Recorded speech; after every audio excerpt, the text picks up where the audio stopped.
So, 2024 has come to an end, and with that, it means it's time to talk about my favorite board games of the year. I have a few honorable mentions that I want to talk about before I get into my top 10 list. The Cardboard Herald posted a cumulative top 10 list, but this one is specifically mine. And to start off with the honorable mentions, I will mention Fantasy Form. It's a game that I did a review on from Button Shy Games a little bit ago, which should be in the top right corner of your screen now if you're interested in checking that review out. But it is just a nice market game where you're trying to optimize as much as possible to become the best potion seller in the land. It didn't have quite enough juice for me to rank it in my list, but I did want to mention that because it's probably the game I've played the most that is not somewhere in my top 10. And finally, and this one is a big hypothetical, is Slay the Spire, the board game. I am a massive fan of Slay the Spire. I have played it a ton, but that's the video game. I haven't played the board game yet, and I feel really quite confident after watching some reviews and seeing some of the gameplay that it would have made my list.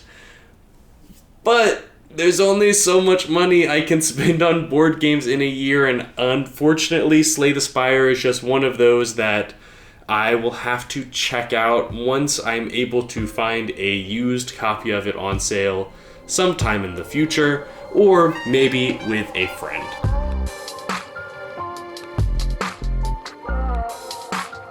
Starting off my list at number 10 is A Message from the Stars. This is a very great game for the Ray Bradbury, Isaac Asimov schmuck that I am.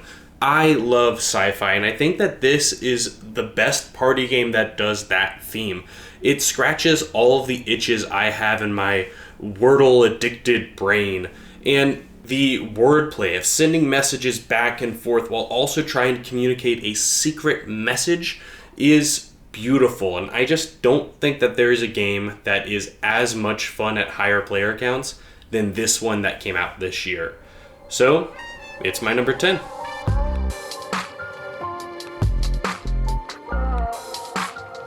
At number 9 is Sky Team. In this game, you play as co-op co-pilots trying to land a plane in dire straits. And if you're looking for a cooperative two-player game, there are very few that land quite as well as this one. The hidden information that is each other's dice rolls makes you and your partner have to communicate as efficiently as possible. And the ever-growing consequences that come with new missions and new modules that you add into the game give it a very long lifespan, even if you are particularly good at the game.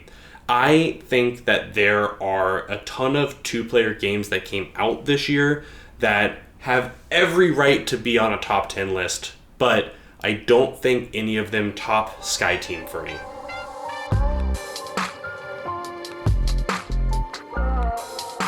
And at number 8 is Set a Watch Doomed Run.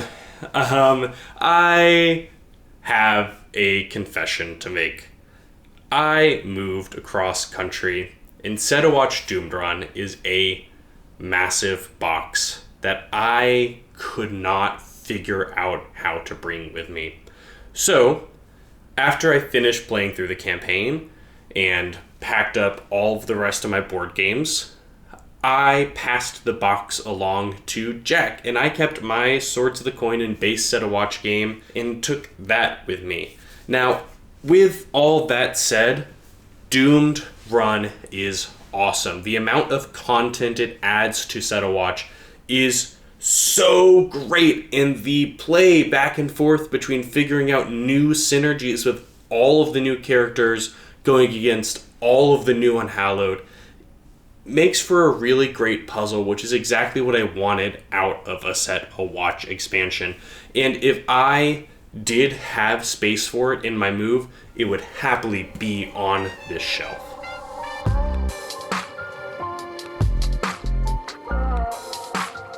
At number 7, we have Stamp Swap. I am not the biggest fan of stamps. In fact, I think other than the Dungeons and Dragons stamps that came out a little bit ago, I don't think I've taken notice of a stamp in my life, but Stamp Swap made me care.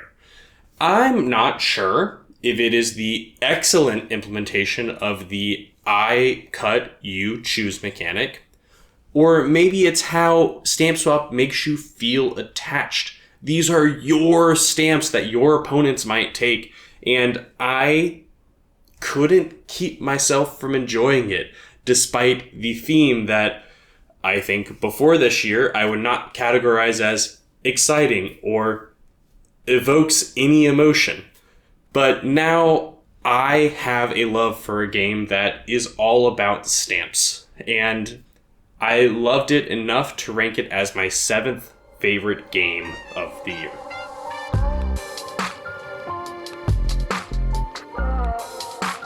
At number 6, we have Cascadero, which is the Good Doctor's 2024 tile placement game. This game doesn't give you many levers to pull, but the ones it does give you are fine-tuned. Everything in this game is so well implemented. The back and forth as you go up different scoring tracks, trying to race your opponents to different bonuses that are on there, or trying to figure out the perfect way to connect all of these disparate forces you have going around the map is amazing. And I don't think that there is a tile placement game that has as much mechanically intricate simplicity. There is so many things to think about of how you use your bonuses to make the one-person armies stand strong, or how to best connect the 5 different colors into one giant group, and I need to get to this spot before my opponent does, and it is so cutthroat for being something that has like 2 things you can do on your turn, and it is great. It is another classic from Minor Knizia.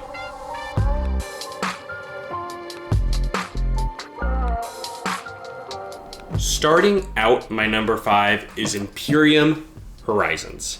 I will always stand from the mountaintops and yell about the pitfalls of the Imperium system, about how complicated it is to learn, about how many weird one-off rules there are, but I cannot keep myself away from it. There is nothing in board gaming like taking out a new civilization and seeing what makes it tick. How do you optimize this civilization? What can you ignore so that you can hyper-focus on the things that will make you win?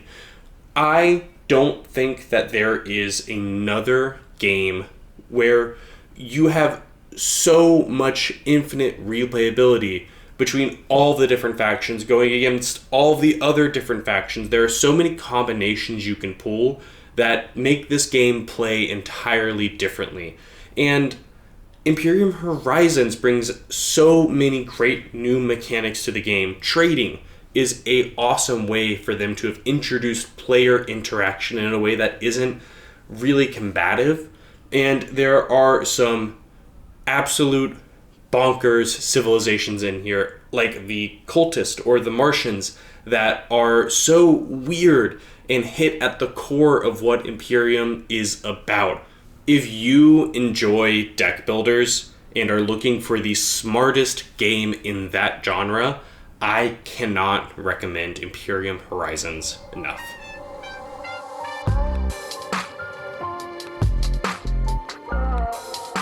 Harvest takes my number 4 spot. I have not played a worker placement that is quite this tight in a while.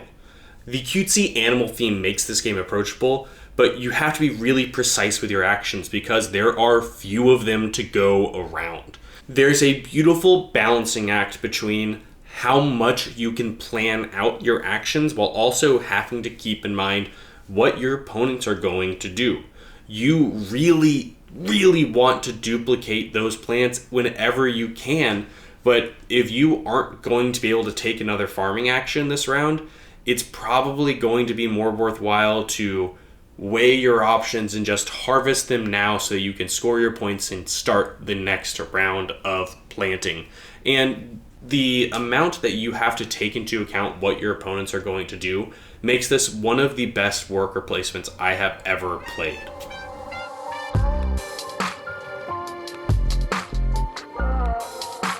I have just been introduced to Harmonies, but I have gotten so much enjoyment out of this game already, and for that reason, it is my number 3 on the year. I could not get it off the table when I brought this home to play with my family for the holidays, and I think it's because of the simplicity that makes it very easy to teach and play, but the optimization that you can really get into the weeds about that keeps me engaged the entire time, that I always said yes. No matter what else I wanted to play, Harmonies always was a great option. And I've played the solo mode so much to the point that I think this could be my most solo played game of the year, just based on the amount of times I have gone head down, played round after round after round on a lazy Sunday afternoon. And I think that this is a game I can see myself playing for years and years to come.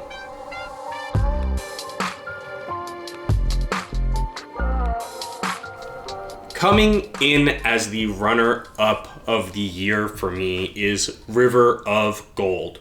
While I cannot say I know pretty much anything about the Legend of the Five Rings universe, I can say I know a thing or two about worker placements, and this is one of the best.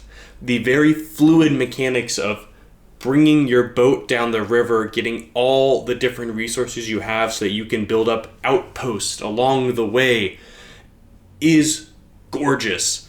I always had to keep in mind what my opponents were going to get from me as I visited their spaces, searching for what I needed to complete the quests in my hand. This game is snappy, it is smart, the turns feel really powerful while not feeling too swingy one way or the other. There is so much long-term strategy in this game that you have to figure out while focusing on the short term of just getting the resources you need on this trip down the river. If you are looking for a worker placement game, this is the one I would recommend from 2024.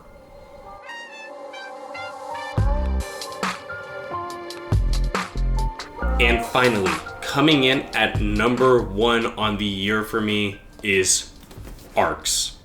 I stated at the top of this video that I am a massive sci-fi fan, and I don't think there is a board game that quite captures the silly, bizarre, epic space conquest like Arcs. Cole, Whirly, and Leader Games have figured out a way to make a epic space conquest game that is simple. Not necessarily the strategy, but the actions. It is really easy to understand all of the actions available to you in this game. It is really difficult to figure out what the best action to choose so that you can continue conquering the galaxy. The light trick-taking element of this game feels like it dominates so much of what you get to do on your turn, but it also provides the opportunity for massive swings in your favor if you can master that system. And that's not to mention the massive amount of replayability introduced by the Leaders and Lore included in the base game, or the Leaders and Lore included in the Leaders and Lore expansion pack, or everything that is included in the Blighted Reach campaign expansion. There is so much game in this game, and it is clear how much care went into putting this package together. And because of that, every epic space conflict that you play through in this game comes to life in a way that I don't think any other space conflict board game gets right. Because of that, this is my number 1 game of the year.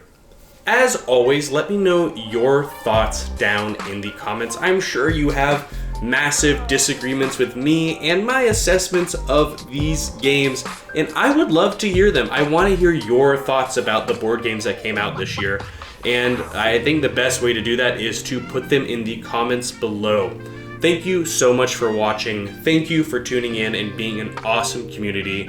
I am Eric with the Cardboard Herald.